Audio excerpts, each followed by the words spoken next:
예, 안녕하세요. 원케입니다. 오늘은 리플의 기술적 이해에 대해서 한번 공부해 보겠습니다. 말씀드릴 순서는 지금 화면에 보이는 이 차례대로 말씀을 드리겠습니다. 우선 리플 원장의 작동 원리에 대해서 우리가 한번 개요서부터 살펴보죠. 리플을 움직이는 엔진이 바로 리플 원장입니다. 리플 원장이라고 하는 이유는 이게 분산 원장이기 때문에 그래요. 한마디로 블록체인 기술을 기반으로 하고 있는 네트워크입니다. 분산 원장이란 여러분들이 아시겠지만 중간에 중개기관인 즉 은행이 개입하지 않고 피어 투 피어, 즉 이쪽 송금자가 저쪽 수취인한테 다이렉트로 이렇게 송금을 한다거나 결제를 할 수 있는 이런 시스템입니다. 이게 리플의 기술적인 핵심이에요. 즉 블록체인 기반으로 중간에 은행을 거치지 않고 다이렉트로 결제를 할 수 있게 만든 시스템입니다. 그런데 이게 다른 암호화폐하고 다른 특징은 뭘까요? 예를 들어서 비트코인 같은 경우는 블록 하나 형성되는데 10분씩 걸리고 굉장히 늦습니다. 그러니까 그렇게 늦지 않게 이걸 어떻게 하면 빨리 처리를 할 수 있을까라고 고민을 하면서 이거를 처음에 설계했던 리플페이 팀에서는 가장 중요한 게 이 속도다라고 판단을 해서 하나를 포기했습니다. 그게 바로 뭐냐면 탈중앙화를 포기하고 확장성을 택한 거예요.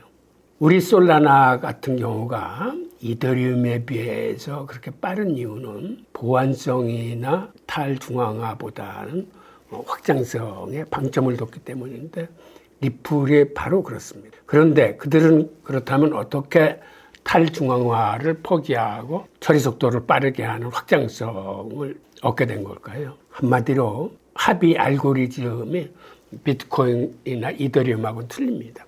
즉 비트코인은 우리가 알다시피 작업 증명에 의해서 채굴되는 방식인데 이더리움은 지분 증명에 의해서 블록이 결성이 되는데 반면에 리플은 그 합의 과정을 아주 빠르게 축소를 해가지고 이 노드 중에서도 선택받은 특정 35개 노드가 80%만 동의를 하면은 합의를 본 것으로 인정해서 처리 속도를 빠르게 한 겁니다. 그래서 이거는 초당 한 1,500건 이상을 처리해냅니다. 비트코인이 보통 7, 8개 처리를 할 적에 리플은 1,500개를 처리하기 때문에 처리 속도가 보통 한 3초 내지 5초면은 송금이 가능한 거예요. 그리고 이 XRP라는 이 암호화폐뿐만 아니라 IOU라는 시스템을 쓰기 때문에 다양한 자산들을 여기서 송금할 수 있어요. 즉 리플 레저에서는 XRP만 송금하는 게 아니라 다른 스테이블 코인이나 다른 디지털 자산도 송금할 수 있는 기능을 갖춘 겁니다. IOU라는 의미는 이게 뭐냐 하면 영어 그대로 IOU, 내가 당신한테 빚이 있습니다. 즉 부채를 지고 있습니다. 갚아야 될 돈이 있습니다. 라는 일종의 차용증이라고 생각하시면 됩니다. 그런 개념이에요. 차용증의 개념으로 이 IOU 개념이 있기 때문에 다른 통화나 다른 디지털 자산도 서로 거래가 가능한 겁니다. 즉 IOU 개념이 들어가면 이게 중간에 교환 매체로 쓰면서 서로 다른 통화나 서로 다른 디지털 자산을 중간에 IOU라는 이게 서로 해결을 해줍니다. 그래서 이 네트워크에서는 다른 통화에 송금이 가능한 겁니다. 그러니까 우리가 가장 중요하게 알아야 될 게 리플 레저는 블록체인 기반이고 이게 라이언 푸거하고 그 다음에 제드 맥칼락 그 시대에 만들어진 겁니다. 그러니까 라이언 푸거는 당신은 암호화폐라는 게 나오기 전에 있어요.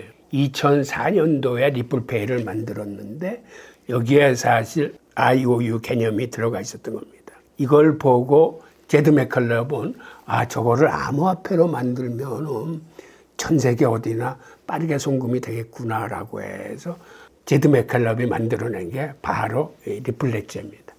지금 제가 말씀드린 이 개요를 조금 더 자세히 기술적으로 설명한 게 이 페이지입니다. 신뢰할 수 있는 검증자 목록이라는 게 있는데 리플 레저도 리플 네트워크도 모두 사실은 많은 노드를 갖고 있어요. 그리고 리플도 이 중앙화라는 비난을 피하기 위해서 지금은 노드 숫자를 많이 늘리고 있습니다.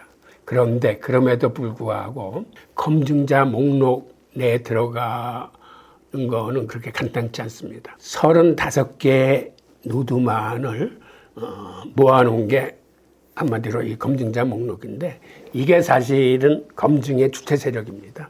여기서 35명 중에서 80%만 동의를 하면 그거는 합의를 본 것으로 쳐서 다음 단계로 넘어갈 수 있게 됩니다. 바로 이 덕분에 우리가 한 3초 안에 송금이 이제 가능하게 되는 거죠.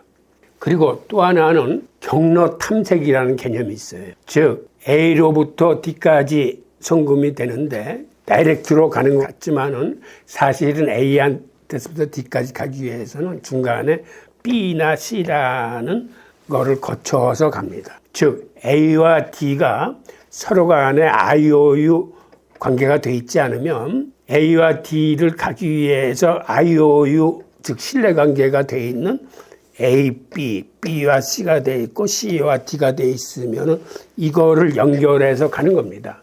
즉 우리는 A가 D한테서 직접 돈을 써주는 것처럼 보이지만 사실은 거기까지 가는데 이러한 경로를 택해서 간다는 게 바로 경로 탐색의 개념입니다. 지금 화면에 보이는 이 그림이 이러한 경로 탐색을 통해서 서로 연결되어 있는 고리를 찾아서 이렇게 가게 되는 걸 의미하는데 이렇게 많은 거를 경유해서 가더라도 한 3초나 5초면은 수취인한테까지 돈이 송금이 될 수 있는 거죠.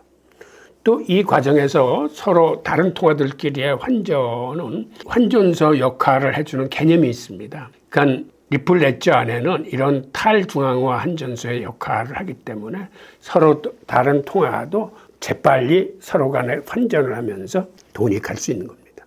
이러한 개념들, 그러니까 생각보다는 IOU 개념이건 탈중앙화 개념이건 경로 탐색 개념과 이런 것들이 사실은 총 집합돼서 이러한 즉시 송금 기능을 만들 수 있는 거죠. 그러니까 우리가 보기에는 간단하게 송금자와 수취인 사이로 다이렉트로 가는 것으로 보이지만 이 과정에 이러한 개념들이 있어서 서로 다른 통화를 해도 손쉽게 3초 내에 송금이 가능해지는 겁니다.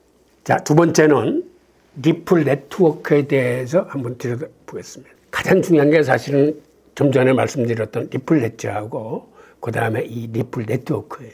이 리플 네트워크는 크리스 라슨이 사실은 개발한 건데 리플 레저를 받고 그거를 이어가기 위해서 블록체인 기반 기술은 은행들이 받아들이기에는 조금 접점이 잘 맞지 않는 그러한 서로 다른 계층의 레이어입니다. 그러다 보니까 크리스 라슨은 무슨 생각을 했냐 하면 은행 시스템을 개선시키기 위해서는 현실적으로 은행 시스템에 맞춘 네트워크를 개발을 해야 되겠다라고 해서 리플 레저를 근간으로 해서 이거를 토대로 해서 좀 변형시켜서 만든 게 현재 우리가 쓰고 있는 리플 네트워크입니다. 이걸 줄여서 리플렛이라고도 불리우는데 즉 리플 레저가 블록체인 기술의 핵심이라면 리플 네트워크는 실제 금융기관이 사용할 수 있는 형태로 현실 세계의 금융과 연결한 일종의 하이브리드 결제 시스템입니다. 리플렛은 리플 레저의 장점은 그대로 살렸어요. 속도, 저렴한 비용, 그 다음에 지금 어디까지 가고 있는지 어떤 투명한 경로 이런 것들을 그대로 장점을 살리면서 이거를 어떻게 하면은 은행 시스템하고 연결시키느냐를 중점을 둬서 만든 게 리플 네트워크입니다. 그래서 우리는 리플 네트워크가 어떠한 방식으로 구동되는지 작동하는지 이런 것들을 공부할 필요가 있습니다. 그래야 제대로 리플의 기능을 알게 되는데 우선 리플 네트워크에서는 XRP라는 암호화폐를 써도 좋고 안 써도 되는 겁니다. 리플 ledger에서는 XRP가 의무적으로 사용이 돼요. 근데 리플 네트워크는 은행들 입장에서는 이것도 분산형 시스템으로 만들어졌기 때문에 피어 투 피어 시스템입니다. 그런데 이 피어 투 피어 시스템은 블록체인 기반이 아니고 사실은 클라우드 시스템, 즉 은행들이 쉽게 쓸 수 있는 그런 시스템이에요. 그리고 대신에 환전할 때는 XRP를 중간 매체 통화로서 사용을 합니다. 이게 은행들한테는 어떤 강점이 있냐면 은행들이 사실 송금하거나 환전할 적에는 사실 상대국들의 통화를 많이 비축하고 있어야 돼요. 그런데 XRP를 쓰게 되면 다른 여러 통화들을 비축할 필요가 없습니다. XRP가 중간에 매체로서 작용할 수 있기 때문에. 그러니까 송금할 적에는 은행들이 XRP를 안 써도 되는 선택이지만 환전할 적에는 XRP가 꼭 있어야 되고 XRP를 쓰는 게 은행들 입장에서는 큰 이익이 되는 거죠. 즉 여러 통화를 비축을 하려면 사실은 자본도 많이 들고 관리도 힘든데 XRP를 쓰게 되면 이런 것들이 전혀 필요 없게 되는 겁니다. 작동 원리를 보겠습니다. 지금 화면에 보이는 이 내용이 이제 구체적으로 들어가서 쓰이는 건데 우선 리플 네트워크를 쓰면은 기존 은행의 송금 문제를 어떻게 해결하냐면 첫째는 송금 속도를 빠르게 하는 그런 개선에 있습니다. 둘째는 수수료가 은행 수수료에 비해서 이거는 공짜나 다름없을 정도로 쌉니다. 은행 수수료가 생각보다 굉장히 비싸요. 금액에 따라서 많은 거는 23%까지 수수료가 붙는 적도 있어요.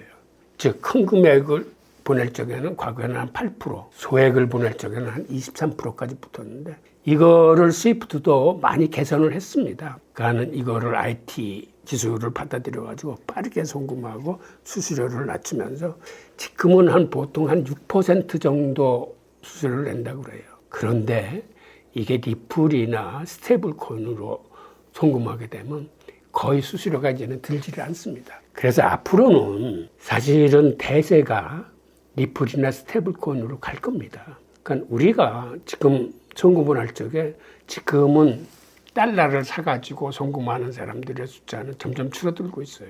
이제는 스테이블 코인이나 리플 같은 걸로 다이렉트로 보내면은 송금 수수료도 안 들고 즉시 그쪽에서 받아볼 수 있기 때문에 그래서 세상이 앞으로는 많이 바뀌게 될 겁니다.